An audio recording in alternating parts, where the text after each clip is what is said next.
Oui, le serpent du chapitre 3 de la Genèse était Satan. Satan apparaissait soit sous la forme d'un serpent, soit possédait le serpent, soit trompait Adam et Ève en leur faisant croire que c'était le serpent qui leur parlait. Les serpents ne possèdent pas la capacité de parler. Apocalypse 12, 9 et 22 décrivent tous deux Satan comme un serpent. Il saisit le dragon, le serpent ancien, qui est le diable ou Satan, et le lia pour 1000 ans.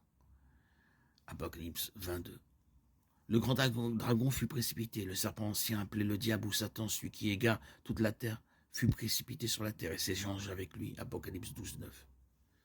Bien que la Bible ne précise pas clairement si le serpent s'est levé ou a marché avant la malédiction, il semble probable que, comme d'autres reptiles, il ait probablement marché à quatre pattes.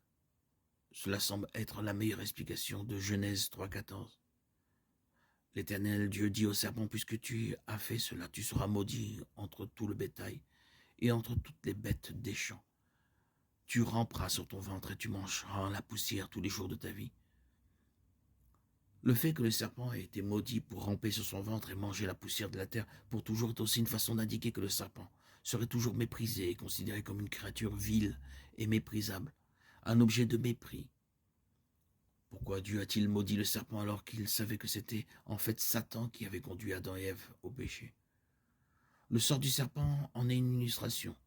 La malédiction du serpent sera un jour le sort de Satan lui-même. Apocalypse 20:10. Et le diable qui les avait séduits fut jeté dans les temps de feu et de soufre où était la bête et le faux prophète. Et ils seront tourmentés jour et nuit au siècle des siècles. Ézéchiel 28, 18, 19. Par la multitude de tes iniquités dans la justice de ton commerce, vous avez profané vos sanctuaires. C'est pourquoi j'ai fait sortir le feu du milieu de toi, ça t'a consumé, et je t'ai réduit en cendres sur la terre, aux yeux de tous ceux qui t'ont vu. Tous ceux qui te connaissent parmi les peuples sont consternés par vous.